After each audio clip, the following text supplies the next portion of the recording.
लगा हो गया। तो इसलिए मैं प्लान करता था कि 12 घंटे, वैसे 4 घंटे और 8 घंटे नींद के, 4 घंटे बाकी कामों के और 12 घंटे अपने पास है। 12 घंटे रोज पढ़ना है, ज्यादा नहीं, 16-16, 18-18 घंटे नहीं पढ़ना, सिर्फ 12 घंटे और बाकी 4 घंटे फ्रीडम।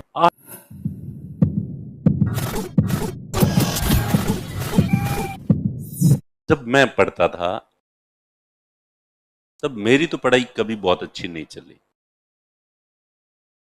मैं 15 दिन का, महीने का टारगेट तय करता था कि अगले 15 दिन में मुझे इतना पढ़ना है, इतना सिलेबस कवर करना है, रोजाना इतने घंटे पढ़ने हैं।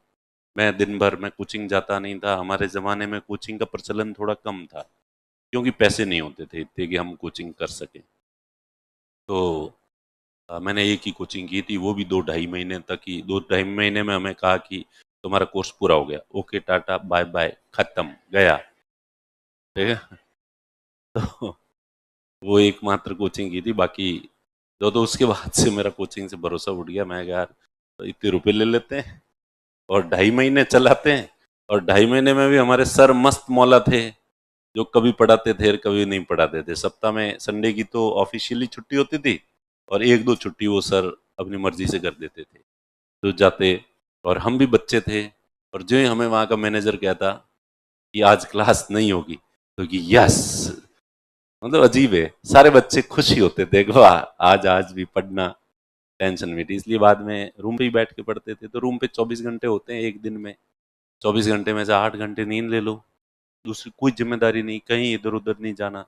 8 घंटे नींद ले ली, पीछे बचे 16 घंटे। 16 में से 4 घंटे आप दूसरे काम में लगा दो, स्नान कर लो, फ्रेश हो जाओ, खाना खा लो, बस यही करना होता था।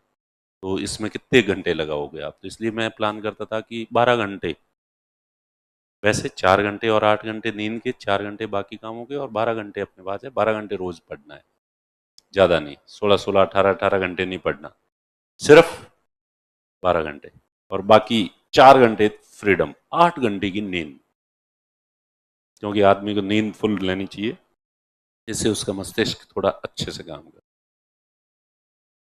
फिर भी 15 दिन, और मैं रोजाना, मैं बहुत यूं मंगता था। लोग पैसों का हिसाब ज्यादा लगाते हैं, मैंने जिंदगी में कभी पैसे का हिसाब नहीं लगाया, ना तब लगाया ना आज लगाता हूँ। तब इसलिए नहीं लगाया कि हिसाब लगाने लायक थे ही नहीं। मुश्किल से इधर उधर से घर वालों से या दोस्तों से मांग मूंग के 3-1 हज़ार रुपये इकट्ठे करते थे। 3 में से सीधे सीधे 1500 रुपये कमरे के लग जाते थे, 500-700 रुपये टिफिन के लग जाते थे, ले दे के 400-500 रुपये महीने के होते थे। उसका क्या तो हिसाब लगाना, कौन लेके जा रहा है, कौन से अपने इतने खर्चे हैं। इसलिए मेरे से कभी हिसाब लगता भी नहीं था। और पर मैं समय का बहुत हिसाब रखता था। रोजाना शाम को लिखता था कि आज एग्जैक्ट कितने घंटे मैंने पढ़ाई की और कितने घंटे बाकी के स्वाभाविक के बर्बाद ही हुए। और मुझे उस चीज का बहुत दुख होता था। पैसे खर्च हो जाते थे अनावश्यक रूप से, मुझे कभी दुख नहीं हुआ, लेकिन समय बर्बाद हो जाता था तो मुझे बहुत दुख होता था कि आज इतना। और रोज के समय का हिसाब रखता था और रोज दुखी होता था मैं। वैसे बहुत कम दिन जाते थे, महीने में 2 या 3 बार ऐसा होता था कि मैं 12 घंटे या 11 घंटे पढ़ लेता था। 10 घंटे से ऊपर जिस दिन पढ़ता था उस दिन मैं बहुत खुश होता था। लेकिन आजकल के बच्चों को देखता हूँ, जो पैसे का हिसाब तो मंगतों की तरह पैसे पैसे का हिसाब रखते हैं और समय का कोई हिसाब नहीं रखते। जबकि कायदे से आप लोगों के जीवन में इस समय भी, जब आपके पास पैसे नहीं है और समय बहुत सारा है, इस समय भी आपके जीवन में पैसे से बहुत बहुत बहुत ज़्यादा महत्व समय का है। इसलिए प्लीज़ समय का हिसाब बहुत मंगते पड़े से करो। एक एक मिनट कहीं खर्च करो तो बहुत सोच समझ के करो, ठीक है। और ये कंजूसी ऐसी है कि जिससे अगर आप कंजूस रहोगे तो तुम्हारे अड़ोसियों पड़ोसियों को भी तुमसे कोई शिकायत नहीं होगी। पैसे के मामले में तुम मांगते होगे तो तुम्हारे अड़ोसी पड़ोसी, तुम्हारे दोस्त तुमसे दुखी हो जाएंगे। लेकिन समय के मामले में तुम मांगते हो, समय खर्च नहीं कर रहे हो, तो सबको राहत मिलेगी कि ये टाइम नहीं खाएगा, माता नहीं खाएगा। ओके। इसलिए जिंदगी में पैसे का हिसाब रहे तो रहे, नहीं रहे तो नहीं रहे, कोई दिक्कत नहीं है, लेकिन समय का हिसाब जरूर रखो। तो मैं रखता था, रोजाना शाम को एक डायरी में लिखता था कि आज कितने घंटे पढ़ाई की, सिर्फ घंटे लिख देता था। और जब 15 दिन होते थे, 15 दिन बाद मैं खुद का मूल्यांकन करता था, और खुद का मूल्यांकन बहुत क्रूरता से करता था। मैं बहुत मंगतेपने से करता था, बहुत स्ट्रिक्टली करता था, अपने खुद के प्रति क्रूर होता था। और फिर ऐसा लगता था कि मैंने जो टारगेट रखा था कि 12 घंटे का एवरेज निकलना चाहिए, तो वो एवरेज मेरा 6 घंटे भी नहीं निकलता था 15 दिन का। सिलेबस जितना टारगेट करता था वो 50% भी सिलेबस कवर नहीं होता था। इसलिए मुझे खुद से बहुत गुस्सा आता था, मैं अपने आप को बहुत कोसता था कि भाई मैं, मेरी ज़िंदगी का जो सबसे कीमती समय है, क्योंकि वही समय होता है जो आपका अभी वाला जो समय है, यही समय है जो आपके भविष्य को तय करेगा। बचपन का समय इतना ज़्यादा कीमती नहीं होता है। अब की मेरी लाइफ का जो समय है वो इतना ज़्यादा कीमती नहीं है। अब मैं समय बर्बाद ही करता हूँ, उतना यूज़ नहीं करता। लेकिन उस समय का समय कीमती था, क्योंकि मैं जहाँ से आ रहा था, आप लोगों की स्थितियाँ तो बहुत बेहतर होगी। मैं जैसी इकोनॉमिक कंडीशन से, जैसे जगह से आ रहा था, वो बहुत अ, वैसी वाली थी कि मुझे किसी भी हालत में बदलाव चाहिए था।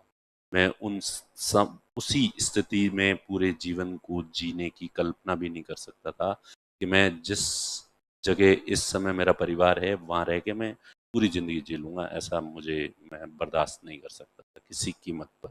मुझे मेरे हालात बदलने ही थे, इतनी ज़्यादा मेरे अंदर ये जो है वो ललक थी। तो इसलिए, और वो चीज़ उसी फेज में ही हो सकती है, बाद में नहीं, बुढ़ापे की उम्र में नहीं हो सकती और बचपन की उम्र में नहीं हो सकती। तो समय इतना कीमती है, इसलिए मैं सोचता था कि यही समय है जब मैं अपने हालातों को सुधार सकता हूँ, अपने हालातों को अच्छा कर सकता हूँ, और ये सबसे कीमती समय जाया कर रहा हूँ। घर वालों की खरी कमाई का पैसा, जो कि उनके पास ऑलरेडी बहुत कम था, जो अपनी आवश्यकताओं को सीमित करके पेट के गांठें दे दे के मुझे भेजते थे, उस पैसे को बर्बाद कर रहा हूँ। और उससे भी बड़ी चीज़ कि मैं उनकी उम्मीदों को बर्बाद कर रहा हूँ, क्योंकि उन सब ने मुझसे उम्मीद बांध रखी थी। परिवार की स्थिति इतनी अच्छी नहीं होने के बावजूद वो दिल खोल के मैं जितने पैसे मांगता था मुझे कभी मना नहीं करते थे। और ये एक अलग बात है कि मैं ज़्यादा मांगता ही नहीं था, क्योंकि मुझे पता था कि वहाँ है नहीं, देंगे कहाँ से वो। जैसे आप में से भी बहुत सारे लोगों के हालात ऐसे होंगे कि घर वाले पैसे देने के लिए तैयार है, लेकिन आपको मांगते हुए शर्म आती है कि उनके पास है ही नहीं, वो करेंगे कैसे, इंतजाम कैसे करेंगे। जो जिस तरीके से करेंगे वो तो अपने को पता है कहाँ से करेंगे, कैसे करेंगे। तो इसलिए, और फिर वो इतना क्यों कर रहे थे, क्योंकि उनको मुझसे बहुत उम्मीदें थी। तो फिर मुझे लगता था कि मैं उनकी उम्मीदों को तोड़ रहा हूँ, ये सबसे बड़ा पाप है। तो इस तरह से मैं अपने आप को कोसता, और फिर मैं नया प्रण लेता कि अब गलती हो गई एक बार, आगे से ये गलती नहीं होनी चाहिए, और अब मैं पढ़ाई करूंगा मन लगे। मैं इतना सोचता था उस जमाने में बहुत ज्यादा सोचता था। अब तो मैं कुछ भी नहीं सोचता। जितना पहले मैं मेरे भविष्य को लेके जितना सोचता था, जितना सतर्क था, जितना अनुशासित था, उसकी तुलना में आज तो मैं 2% भी नहीं हूँ। इतना ज्यादा उस समय सोचता था। और पोस के, और फिर मैं नया टारगेट तय करता था, अगले 15 दिन मैं बहुत मन लगा के पढ़ूंगा, और ये जो लॉग बैकलॉग है, इसको भी मैं पूरा करूंगा। और अगली बार मैं बस, एक भी शिकायत नहीं होगी, 15 दिन तक 12 घंटे से कम एक भी दिन नहीं पढ़ूंगा, और जो है वो टारगेट जितना तय किया है इससे एक्स्ट्रा पढ़ूंगा। और नया प्रण लेके फिर से बैठ जाता था पढ़ने, और ये भी कमिटमेंट करता था खुद से कि अगले 15 दिन में अगर मैं मेरा टारगेट पूरा नहीं करूं, तो फिर इसका मतलब यह है कि मैं पढ़ने के लिए बना नहीं हूं, मैं जबरदस्ती पढ़ने की कोशिश कर रहा हूं, ईश्वर ने शायद मुझे किसी दूसरे काम के लिए बनाया है। इसलिए अगली बार मैं पढ़ाई छोड़ दूंगा, घर चला जाऊंगा और कुछ नया काम करूंगा। अब घर वालों के पैसे बर्बाद नहीं करूंगा, और उनको भी कह दूंगा कि अब मुझसे ज्यादा उम्मीद रखने की कोशिश मत करो फालतू में, मैं कुछ नहीं कर सकता, ताकि जितना जल्दी उनको पता चलेगा तो ठीक रहेगा। तो इस तरह से सोच के मैं वापस पढ़ने बैठता था। फिर 15 दिन निकलते थे, वही ढाक के 3 पात, सेम वही 6 घंटे का एवरेज निकलता था, सेम वही 50% भी सिलेबस कवर नहीं होता था।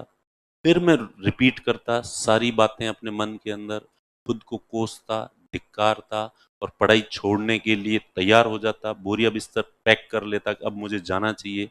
लेकिन फिर अंदर से एक उम्मीद जागती कि नहीं दिलीप, खुद को एक मौका और दे दे, बस इस बार अगर मैं ऐसा नहीं करूं, इस बार अगर टाइम वेस्ट करूं तो अगली बार पक्का पढ़ाई छोड़ दूंगा। और फिर वापस नया संकल्प लेके, प्रण लेके फिर बैठता और फिर 15 दिन होते, वही ढाक के दिन, फिर पढ़ाई नहीं होती। तो पूरा सफर खुद को कोसते हुए, खुद को धिक्कारते हुए, खुद की कमियां निकालते हुए, खुद की पढ़ाई से असंतुष्टि दिखाते हुए निकला पूरा। और फिर जब मैं टूट जाता था, तब मैं, मेरे जो दोस्त थे, बहुत अच्छे दोस्त थे, दोस्त के पास जाके अपना रोना रोता था कि यार मेरे साथ तो ये हो रहा है। तो दोस्त मेरे सुर में सुर मिला के कहता, सेम हियर, मेरे साथ भी यही हो रहा है। फिर मैं कहा ये तो निकम्मा है।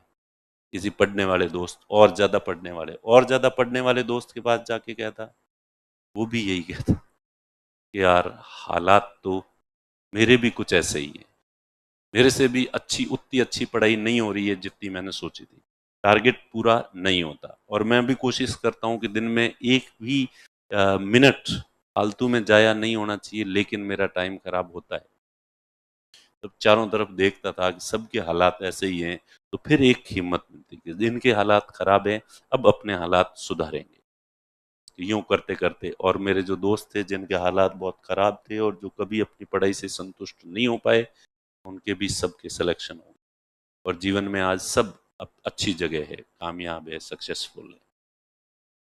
तो सामान्यतः एक स्टूडेंट की जो लाइफ होती है उसमें यही ईमानदारी पूर्वक जवाब होता है कि उसकी पढ़ाई बहुत अच्छी नहीं चल रही है। लेकिन आजकल के बच्चों को जब मैं पूछता हूँ पढ़ाई कैसे चल रही है, तब वो कहते हैं बहुत अच्छी चल रही है। तब मन में ख्याल आता है, जज साहब कौन है ये लोग, कहाँ से आते हैं, इनकी पढ़ाई इतनी अच्छी चल रही है। तो ये हीरे जो स्प्रिंग बोर्ड को मिले हैं, हमने या तो दुनिया के हालात बदल दिए, या ये क्या बोल रहे हैं इनको खुद को पता ही नहीं है, इन्होंने अपना निष्पक्ष मूल्यांकन किया ही नहीं है, इन्होंने कभी 2 मिनट निकाल के खुद के बारे में सोचा ही नहीं है कि खुद पढ़ाई कैसी चल रही है। शायद ये थोड़ी बहुत जो पढ़ाई होती है, कोचिंग आना और घर जाना, ये इसी को पढ़ाई मान रहे हैं, और यही इनको लग रहा है कि बहुत बड़ा एहसान कर रहे हैं जिंदगी पर कि ये कोचिंग आ रहे हैं और वापस जा रहे हैं।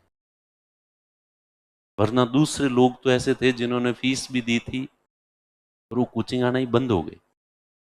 इसलिए ये उनसे अपनी तुलना करके कि पढ़ाई हमारी बहुत अच्छी चल रही, या फिर